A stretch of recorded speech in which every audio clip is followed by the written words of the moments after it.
So we also do, let me go just quickly put into a message you came with.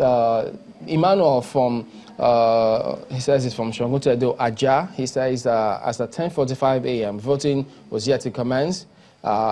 It's a school that has about 4 polling units running from 015 to 018. Voters were frustrated and are leaving. He said they said that the card readers will stop working at 2 p.m.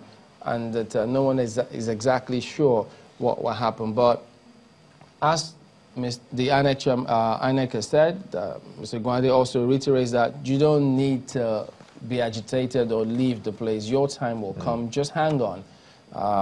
It will come. But, well, these scenarios playing out in different localities, how optimistic are you that we won't see a lot more people being agitated? Do you think that INEC will be able to respond to these kind of messages on time, maybe if they get it at the institution room? So you think that this will be sorted such that people don't leave or get angry?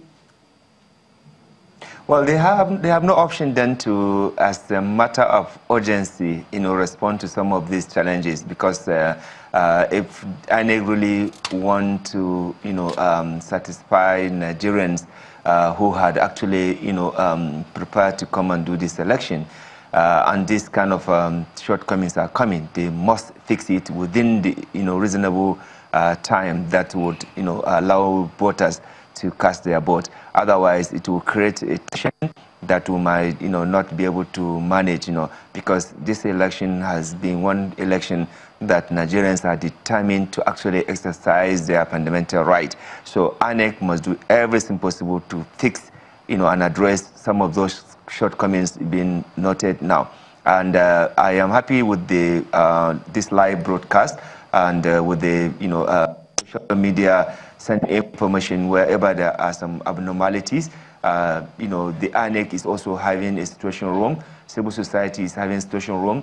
The media is doing its bit, So I think with all this whole of information, full, we should be able to address, problems on timely basis. Because failure to do that, it will create, uncertainty. We will not want to see that kind of tension, So I want to believe that INEC, is determined to ensure that its reputation is not dented, and with the collaboration and the support of observers as well as the media, helping to let INEC know and also draw the attention of the security agencies of some of the allegation of some of their members being involved in one thing or the other. I want to believe that nobody will want to be shamed. Nobody will want to jeopardize, his own, reputation.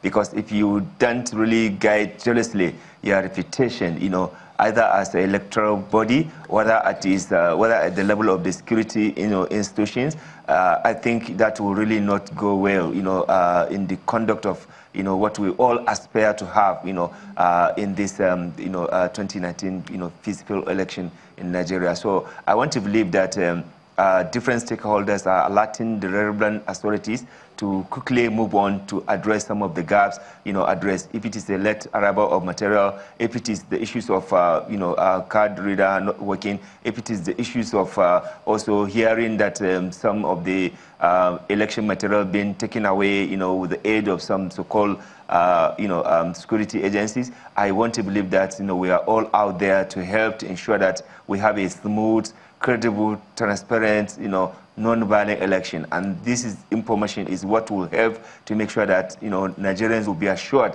that, they will exercise their franchise right to vote. So I want to say that, maybe in the afternoon, we can be able to see how some of these problems are actually, being addressed, because I think, we still have, time to see, how INEC has responded or how INEC will respond to some of these challenges. I am very optimistic that, INEC is determined to see that they address these problems. Okay, Mr. Olaide, let me get your views too. Is it in order when we get the suggestion by some, he has suggested, that we give special consideration to VIPs who are going to vote on election day, such that these crowds that we see moving with them, causing some level of delay in the process to be able to address that concern. Do you support that? Of VIP is something that we should think about. VIPs would normally have certain unexpected and probably even predictable effect on their supporters. And therefore, we're getting to the point where we need to think very broadly about how do we manage, how do we treat VIPs on the E-Day, on the election day. You've seen what happened with the Senate President. We've also seen what happened, at least going by the pictures that you provided, with the Speaker as well. The moment they hear and going to cast their vote, a lot of their supporters will likely, want to demonstrate their support, and so they become energized. And I think that is capable of creating disruptions in the sanity of the entire process. So certainly, I think it's something that INEC would have to think about, moving forward. But having said that, there was something that Rafsanjani mentioned, in response to the question about whether or not we should be worried about the delays. I think that it's a good thing that INEC had actually anticipated and therefore created a situation room that enables it to be able to respond to some of these things. But I think it's also important to point out that if you go to the INEC guideline, INEC has made clear and I think sufficient provisions. So where delays do happen, or where you have breakdown in the smart card readers, there is provision that allows the presiding officer to be able to stop the elections and continue the next day. Our hope is that before the end of the day, they're able to fix whatever problems that may have, wherever it may be reported. But I think it is important to reassure Nigerians at this stage that should you be unable to vote for reasons that is not entirely due to violence, even where violence do arise, INEC has provisions to be able to continue voting tomorrow until everyone that has been so accredited is therefore able to exercise their franchise. So I think this should be an additional so-called for anyone who may be feeling disenfranchised. Plus, we need to also understand it's just a little over 3 hours into voting. There is another 3 hours more until voting actually closes by 2 p.m.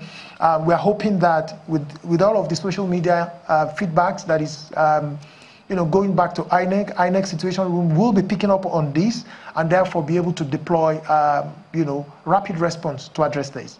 Well, we hope they also do, because you have a lot of people who are speaking up about what they think is going on at the moment. Crown Estate residents in Shangotedo, Etiosa local government area are complaining bitterly. We have so many messages coming through.